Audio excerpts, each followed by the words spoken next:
YouTube? It's Classy Chick back with another video. I know it has been some time, yet and still I'm back again with the reaction videos. And today we're going to be reacting to a video with Joe Rogan and Matt Walsh. I believe it's kind of an old video. Nonetheless, I don't care. I haven't seen it before. It looks like an interesting topic, and I'm going to go ahead and react to it anyway. So let's go ahead and get into it.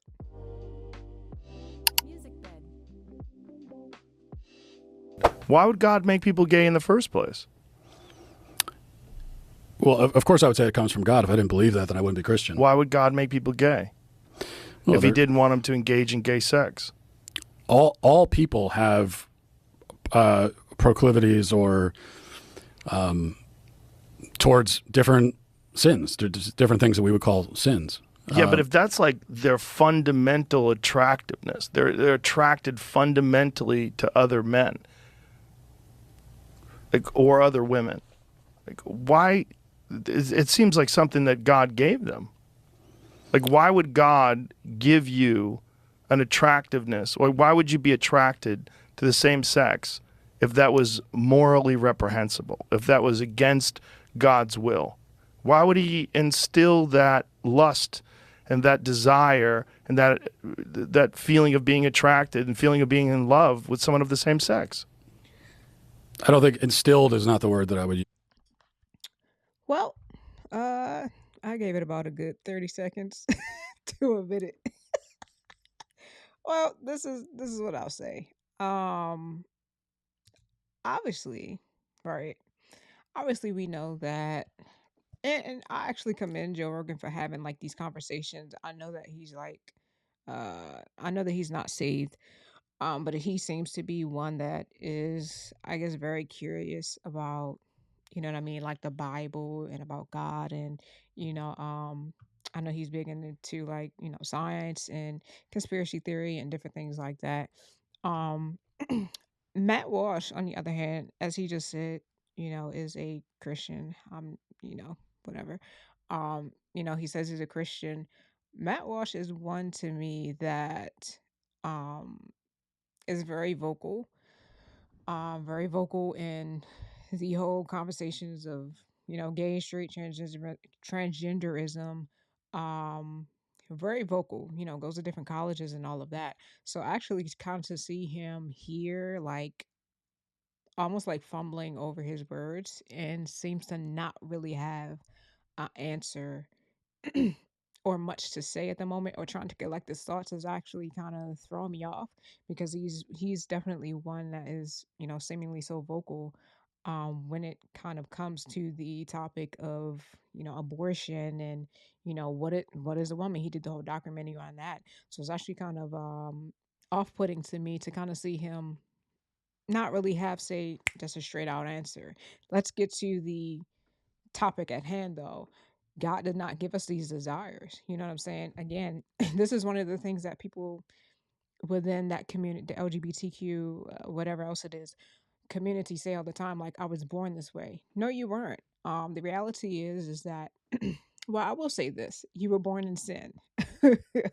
You were born in sin and iniquity, right? So due to that, right, because of the fall, because of, you know, the decision or the choice that God gave us, you know, God gave us free will, you know, and choice to be able to choose right and wrong, right? And Adam and Eve, you know, made that choice in the beginning, right? And since then, right, we're all born in sin and in iniquity, right? So because of that, God did not give you these desires. You know what I'm saying? Like, God is not going to give you unnatural desires. He even talks specifically against that, right? And he even, you know, tells us even within the word, like, these are going to be the things that we even see more prevalent in the end times, which we are definitely in, right? We're going to see, you know, people having unnatural affections, you know, towards the same sex, and all of these things to go on. So he tells us for sure within his word. God did not give us the desires. God cannot sin. Um, God is not going to even tempt us to sin. So that right there, God is not going to, you know, put anything on us to, you know, now obviously God has the ability, say, to take these feelings or to take these desires away. He has the capability to do that. And for a lot of people, he does. But also, it's a part of, I would say, my need for him. It's a part of my need for him, to say, for people that have, sickness within their body, or whatever it may be, sickness, mental issues, financial issues, your sexuality issues, all of these things that we have, right? It brings me to always need God. And there's nothing that I can do on my own. I don't have the capabilities to save myself. I don't have the capabilities to get myself out of certain situations. God has the ability to snatch me right out of things, and God has the ability to change my situation like that. But it's also those type of things that create our testimony, is those type of things, honestly, that also builds our faith and our relationship with God even the more deeper, right? So because of my affliction, because of my financial state, because of my issues with my sexuality, all that I am, all that you are, whatever, right? All that we are, right? All of these things encompass who we are, and it leaves us at a place to where we constantly need God. We constantly need his grace. We constantly need him to continue to show us grace and mercy, to continuously be our God, to continuously be our savior, right? If we had all the answers and we had the capability to save ourselves, then what would we need God for? Right. But anyway, I've talked too much. Let's go ahead and get back to it. So I What don't would you think God use? instills it. I think that one of the again you want to get into Christian doctrine. I mean, Yeah. one of the basic elements of Christian doctrine is that we're a fallen species, and so there are many things that come out of our kind of fallen human nature, and we all have, like I said, we all have proclivities towards sin, and no one's going to live a perfect life, you know. To live to live a moral Christian life is really difficult. Requires a lot of sacrifice, no matter who you are. And that's it. I mean, it's. Have you we're not- wrestled with these thoughts before? Have you had these kind of conversations and really like Sure, absolutely. tried to figure out why would God create gay people?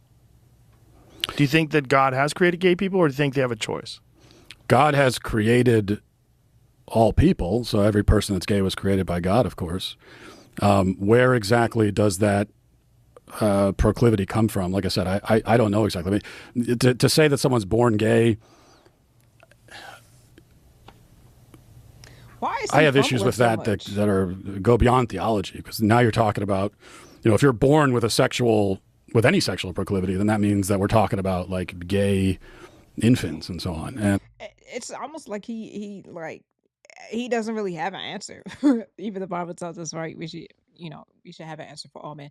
But it's like he's really fumbling right now and struggling to give an answer to this question. And I kind of don't know why, being like the way that we see him, or the way that I see him in so many other situations on the topic of homosexuality and transgenderism, and all of this, like it's kind of baffling to see him like fumble over something to me that seems very simple, especially as one that is a Christian.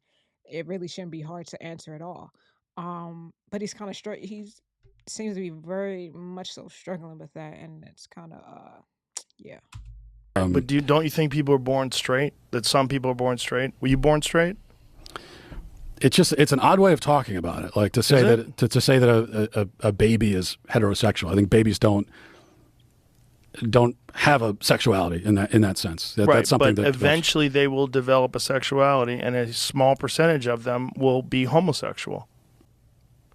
But don't you think that Christianity has I don't deny that Christianity has a challenging sexual moral code, but we're also, I'm not suggesting that the Christian sexual morality should be codified into law. But isn't that down what's to every happening judge. if that's how we define marriage? Because marriage is law.